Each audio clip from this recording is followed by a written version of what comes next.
It's Rohit here. और आज हम बात करने वाले हैं कि मालवेयर एनालिसिस के इंट्रोडक्शन के साथ साथ लेकर हम टाइप्स ऑफ मालवेयर एनालिसिस पढ़ेंगे और हम समझेंगे कि इंसिडेंट रिस्पॉन्डर, सिक्योरिटी एनालिस्ट और ये सब चीज़ें कैसे काम करती हैं, ताकि आपको और समझ में आए कि हम किस तरीके से इसमें काम करते हैं। और जितने भी टर्म्स हैं जो हमने पिछले उसमें सुनी थी वो हम आज क्लियर कर लेंगे। So starting with malware analysis introduction, मैं बताना चाहूँगा कि मालवेयर एनालिसिस क्या होता है।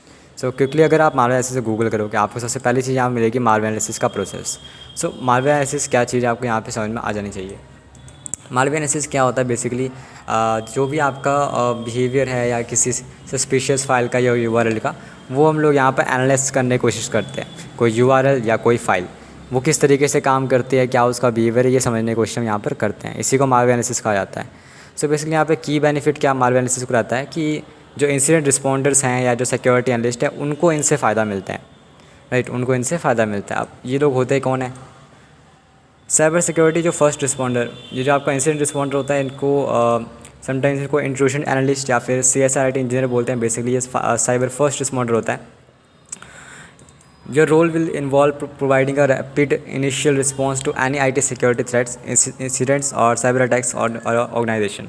बेसिकली जो भी आपके कोई लॉस हो रहा है या फिर कोई भी आपके उसमें अटैक होता है, तो जो फर्स्ट रिस्पांस जिसको करना होता है वो इंसिडेंट रिस्पॉन्डर का होता है कि आप किस तरीके से इसको मिटिगेट करोगे, किस तरीके से प्रिवेंट करना है, पूरा मॉनिटरिंग असेसमेंट का इन जिस पूरा काम किसका रहता है, इंसिडेंट रिस्पॉन्डर का रहता है। और साथ साथ में जो सिक्योरिटी एनालिस्ट है उससे वो उसका भी रहता है। तो अब यहाँ पर क्या है कि जो इंसिडेंट रिस्पॉन्डर है, जो सिक्योरिटी एनालिस्ट है, उनको इससे फ़ायदा मिलता है ताकि वो अपनी नेक्स्ट प्लानिंग कर सकें कि आगे उनको क्या करना है क्या नहीं करना है। Pragmatically triages incidents by level of severity, uncover hidden indicators of compromise that should be. अब इंडिकेटर्स ऑफ कॉम्प्रोमाइज़ क्या होता है कि कौन कौन सी ऐसी चीज़ें हैं जिससे आपके सिस्टम या आपके जो इन्वायरमेंट है, आपका एंटरप्राइज इन्वायरमेंट है, उसको हार्म पहुंचाया जा सकता है। तो वो चीज़ यहाँ पर इंडिकेटर्स ऑफ कॉम्प्रोमाइज़ होता है। यानी कौन कौन से इंडिकेशंस हैं, कौन कौन से ऐसे इंडिकेशंस हैं जिससे कॉम्प्रोमाइज़ हो सकता है। राइट, सो मूविंग फॉरवर्ड अगर हम बात करें टाइप्स ऑफ मालवेयर एनालिसिस की, तो मालवेयर एनालिसिस अगर बात करूँ तो यहाँ पर कई सारे तरीके से हम लोग मालवेयर एनालिसिस कंडक्ट कर सकते हैं। पहला तो आपका स्टैटिक है, फिर आपका डायनेमिक है और एक होता है हाइब्रिड, जो कि दोनों का मिक्सचर होता है। बाकी जो टीम्स यहाँ पर लिख रखी हैं like threat alerts and trials, incident response, threat hunting, ये बात की बात है। सो यहाँ पर मालवेयर डिटेक्शन आपको पता है क्या होता है, ये सब चीज़ें हम आगे चले कवर करेंगे। सो यहाँ पर जो स्टैटिक एनालिसिस की अगर मैं स्टार्टिंग से बात करूँ, किसी भी फाइल को अगर आप लेते हो तो आप सीधा उसमें डायनेमिक या हाइब्रिड स्टार्ट नहीं करते। सबसे पहले आप उसको समझने की कोशिश करते हो, आप उसके बाद स्टैटिक एनालिसिस करते हो। स्टैटिक एनालिसिस होता क्या है? स्टैटिक एनालिसिस में हम लोग किसी कोड को एक्चुअल में रन नहीं करते हैं। इसके अलावा हम क्या करते हैं, उसको सिर्फ फाइल को एग्जामाइन करते हैं कि उसका इंटेंट क्या है या साइंस क्या क्या अवेलेबल है। सो हम उसके इंफ्रास्ट्रक्चर को, उसमें यूज़ हो रही लाइब्रेरीज़ को या जो फाइल्स पैक की गई है उसको हम लोग देखने की कोशिश करते हैं। जो टेक्निकल इंडिकेटर्स हैं जिससे हम उस फाइल के नाम को निकालते हैं, हैशेस को निकालते हैं, स्ट्रिंग्स को निकालते हैं, जैसे कि आपका IP एड्रेस, डोमेन्स और फाइल हेडर डेटा को हम लोग यहाँ पे निकालते हैं। और ये हमारे लिए बहुत ही बेनिफिशियल होते हैं आगे होने वाले असेसमेंट के लिए। सो यहाँ पर जो भी चीज़ें हम लोग इसको यूज़ कर सकते हैं ताकि हम मलिशियस फाइल को समझ सकें वो क्या है। और इसके अलावा कई सारे डिसअसेंबलर्स हम लोग यूज़ करते हैं, लाइक ऑल डिबगर हो गया, IDEA Pro हो गया। इन सब चीज़ों का भी हम लोग यहाँ पर यूज़ करते हैं ताकि हम और बेटर उसको समझ सकें। ऑल डिबगर में आप उसको रन करा सकते हो, उसके असेंबली कोड को समझ सकते हो, उसके इंटेंट को समझ सकते हो। और जब आप इंफ्रास्ट्रक्चर, लाइब्रेरीज़ और ये सब चीज़ें समझ लेते हो तो आप डिसअसेंबलर में डालकर या किसी नेटवर्क एनालाइज़र में डालकर आप उसको बिना रन किए उसके एक्चुअल जो चीज़ है उसको देख सकते हो और इन्फॉर्मेशन कलेक्ट कर सकते हो कि कैसे वो मालवेयर जो है काम कर रहा है।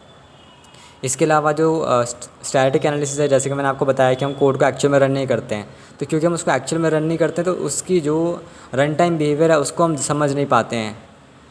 अब यहाँ पर क्या है कि अगर उसके रन टाइम उसने समझ नहीं पाएंगे बिहेवियर को, तो हमें एक्चुअल उसका इंटेंट शायद समझ में ना आए कई बार। तो फॉर एग्जांपल मान के चलो, मैं आपको एग्जांपल के तौर पर समझाता हूँ कि एक फ़ाइल है जो कि एक स्ट्रिंग जनरेट करती है, फिर उसके बाद वो कोई मलिशियस फाइल डाउनलोड करती है एक डायनेमिक स्ट्रिंग से। तो अब यहाँ पर क्या है कि अगर हम बेसिक स्टैटिक एनालिसिस करेंगे तो एंटरप्राइज़ जो होगा उसको पता नहीं चलेगा कि रन टाइम में वो क्या कर रहा होगा। तो यहाँ पर जो है हमें स्विच करना पड़ सकता है डायनेमिक एनालिसिस के लिए। तो अब डायनेमिक एनालिसिस पे आ जाते हैं। सो डायनेमिक एनालिसिस में क्या रहता है कि हम कोड को एक्चुअल में रन करते हैं, जो मलिशियस कोड उसको रन करते हैं एक सेफ़ एनवायरनमेंट के अंदर। जैसे कि पहली वीडियो में हमने पहले एपिसोड में हमने देखा था कि सैंडबॉक्स ऐसे काम करता है। तो सैंडबॉक्स में हम लोग उसको क्या करेंगे, रन करेंगे और उसको चला के देखेंगे। सो अगर हम इस तरीके से करेंगे तो जितने भी सिक्योरिटी प्रोफेशनल्स हैं वो यही सेम चीज़ करते हैं, और हम भी यही करने वाले हैं। सैंडबॉक्स में हम चलाएंगे आगे चल के जितने भी हमारे मालवेयर्स रहेंगे। सो डायनेमिक एनालिसिस हमें क्या करता है, बेसिकली जो थ्रेट हंटर्स हैं या जो इंसिडेंट रिस्पॉन्डर्स हैं उनको एक डीपर विजिबिलिटी देता है कि हाँ आप किस तरीके से काम कर सकते हो, और जितने भी थ्रेट हैं उसके या जितने भी खतरे हो सकते हैं उसको हम लोग यहाँ पर समझने की कोशिश करते हैं। और सेकेंडरी जो बेनिफिट मुझे दिखाई देता है इसमें वो ये है कि जो सैंडबॉक्स है वो जो रिवर्स इंजीनियरिंग करना होगा फाइल को या मलिशियस कोड को पढ़ना होगा, पर अगर हम मलिशियस कोड को रिवर्स इंजीनियरिंग करके पढ़ेंगे तो उसमें काफ़ी अच्छा खासा टाइम जाएगा अगर उसके इंटेंट को समझना है। तो इससे अच्छा है कि हम उसको डायनेमिक एनालिसिस करके फटाफट रन करें और उसके इंटेंट को समझने की कोशिश करें।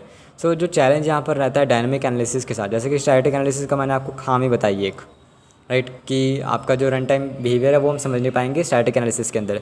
इसी तरीके से जो डायनेमिक एनालिसिस है उसमें भी एक खामी मैं आपको बता देता हूँ कि जो अगर हम डायनेमिक एनालिसिस करते हैं तो जो एडवर्सरीज़ हैं जो ये मालवेयर्स बनाते हैं इन्फेक्ट करने के लिए लोगों के सिस्टम्स को, तो वो अभी क्या हो चुके हैं, बहुत ज़्यादा स्मार्ट हो चुके हैं। उनको पता है कि हम सैंडबॉक्स यूज़ कर रहे हैं, उनको पता है कि हम लोग इस तरह की चीज़ों का यूज़ कर रहे हैं। तो वो क्या करते हैं, जो कोड है उसको हाइड कर देते हैं। वो एक कंडीशन वहाँ पर डाल देते हैं, लाइक इफ़ एल्स की जैसे एक कंडीशन होती है कि अगर ये चीज़ हो तो आप इस चीज़ को मत चलाओ।